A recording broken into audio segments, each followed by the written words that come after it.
Let's get one thing straight from the start. That plastic and glass rectangle in your pocket, the one you check 100 times a day, is the most powerful tracking device ever created. And I'm not just talking about Google knowing your favorite pizza spot.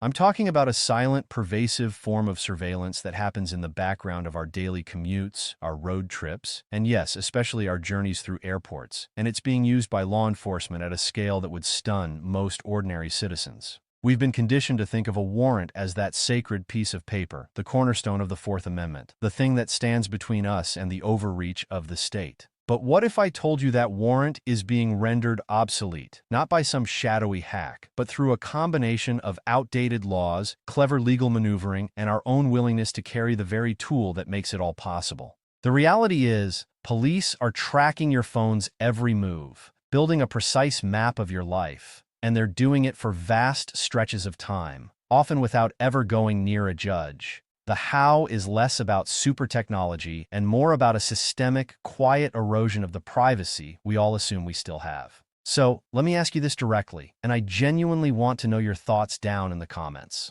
When you hand over your phone to a TSA agent for a quick glance, or an officer asks for your ID, does it ever cross your mind that the real story isn't in your carry-on, but in the digital fingerprint you're carrying in your hand? Go ahead and share your initial reaction below, because by the end of this, that question is going to feel entirely different, and I suspect a lot of you are going to start looking at airport terminals, police cruisers, and even your own device in a new, more cautious light.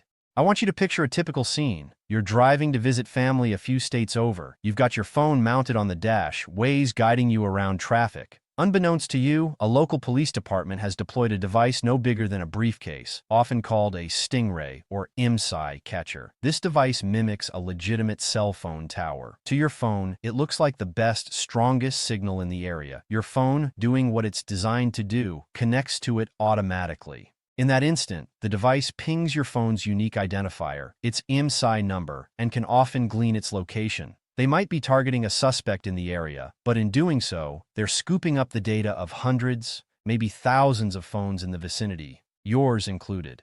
This isn't science fiction. This is purchase order reality for hundreds of police departments across the country. And for years, many used these devices without warrants, arguing that because we voluntarily broadcast these signals to commercial towers, we have no reasonable expectation of privacy in that data. Courts are still wrestling with this, but the practice has been widespread and often hidden, sometimes even from judges. Now, let's zoom into the airport environment because it's a perfect petri dish for this. You are, from a law enforcement perspective, in a uniquely vulnerable position. You have already, by purchasing a ticket and walking into the terminal, submitted to a level of scrutiny that would be unconstitutional on a street corner. The TSA's mandate is security, not law enforcement, but the lines blur quickly. Think about the CBP officer at international arrivals. They have the right to search your electronic devices at the border, your phone, your laptop, without a warrant or even suspicion. This is called the border search exception. They can demand your passwords. They can clone your device's data. They can hold it for weeks. This power is immense and well established. But what's less understood is how the physical checkpoint for your luggage and body has a digital parallel. Here's a scenario that plays out more often than you'd think. You're waiting at your gate. A couple of plainclothes officers, could be local police, could be part of a joint task force, approach you. They're polite.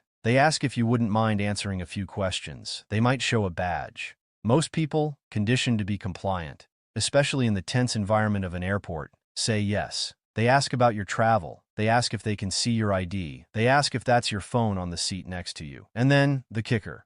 Mind if we take a look? They're not talking about swabbing it for explosives. They want to scroll. They want to open your messages. At this moment, you have a constitutional right to say no. You can ask, "Am I free to go?" You can say, "I do not consent to any searches." But the pressure is extraordinary. They might imply that refusing will cause you to miss your flight. They might suggest that only someone with something to hide would refuse. And so countless people voluntarily hand over their entire digital lives. No warrant needed. They got consent. And with that consent, they can scroll through your photos, your emails, your dating apps, your private notes. They can see your search history. They're building a profile on the spot. And if they see something they deem suspicious, and their definition can be wildly broad, that can escalate into a full detainment, a seizure of the device, and a world of hassle. But let's go deeper than even these direct interactions. Let's talk about the infrastructure. Airports are blanketed in Wi-Fi. To connect, you often have to input an email or accept terms. That connection data is logged. It's retained. It can be subpoenaed. The CCTV cameras aren't just watching for unattended bags. The newer systems, especially post-9/11 upgrades, are equipped with powerful analytics. They can track your movement through the terminal via facial recognition or even just the unique MAC address your phone's Wi-Fi and Bluetooth are constantly emitting. That little string of numbers and letters is like a digital license plate for your device. Special sensors can pick it up. Have you ever walked through a mall and gotten a push notification from a store you're passing? That's the same basic technology. In an airport, this can be used to trace your path from curb to check-in to security to bar to gate. It creates a persistent location log. If law enforcement wants that data, the legal hurdle is frequently just a subpoena or a court order, a much lower standard than a probable cause warrant, argued on the basis that this data is collected by a private business, the airport, or a service provider, and that you have no reasonable expectation of privacy in a public terminal. They can effectively reconstruct your entire pre-flight journey without ever touching you. The legal framework hanging over all of this is the third-party doctrine, a concept from a 1979 Supreme Court case, Smith versus Maryland. In short, it holds that information you voluntarily turn over to a third party, like your phone records to a telephone company, or your location data to Google or your cellular provider, is no longer protected by the Fourth Amendment. You've assumed the risk that the company might give it to the government. This is the legal linchpin that allows for the acquisition of so-called cell site location information, CSLI. Police can request, often with just a subpoena, the records that show which cell towers your phone connected to over days, weeks, or even months. Plot those pings on a map, and you have a detailed diary of a person's movements: where they sleep, where they worship, which clinics they visit, what political rallies they attend. A single warrant might be needed for real-time tracking, but a historical dragnet of your past? The rules are frighteningly weak. And consider your flight path itself. When you book a ticket, you hand over a treasure trove of data to the airline. Payment info, frequent flyer number, passport details, even meal preferences. That data is shared with government agencies like TSA and CBP through systems like Secure Flight and the Advanced Passenger Information System, APIS. Before you even arrive at the airport, a risk score may have been assigned to you. This pre-crime assessment can flag you for additional screening or questioning, all based on algorithms and data shares you never see. The most insidious part of all this is the normalization. We accept the body scanners. We take off our shoes. We put our liquids in a baggie. We've internalized the theater of airport security. That same mindset of surrender makes us vulnerable to the digital encroachment.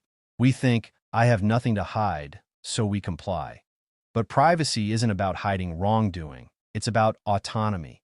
It's about the right to have a personal life, personal thoughts, and personal associations that aren't subject to government scrutiny without cause.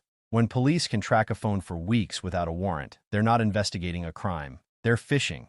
They're seeing who you associate with, where you go, building a pattern of life to find something, anything, that might justify a deeper look. It turns the principle of probable cause on its head. Instead of suspecting you of a crime to get your data, they get your data to find a suspicion. And let's talk about the tech in officers' hands now. Universal Forensic Extraction Devices, UFEDs, from companies like Cellebrite are commonplace in many police departments and federal agencies. These are not just for the cybercrime unit. A patrol officer can have one. During a traffic stop, if they seize your phone, they can, within minutes, download a full copy of its contents. Deleted texts, app data, the whole digital corpse. The legal fights are about whether they need a warrant to search that data, but the extraction often happens first. At an airport, during a consensual encounter, an officer could, in theory, plug a compact reader into your phone and pull data in seconds while making small talk. Would you even know what that little box was? Probably not. So, what does this mean for you, the traveler? It means cultivating a new kind of awareness. Your phone is not just a communication tool, it's a beacon and a diary. First, know your rights. You have the right to remain silent. You have the right to refuse consent to a search of your person or your belongings, including your phone if you are not at the border. At the international border, the rules are different, as I said. But in the domestic terminal, you can say no. The critical question is, officer, am I free to leave? If you are not under arrest, you can walk away. It may feel terrifyingly confrontational, but it is your right.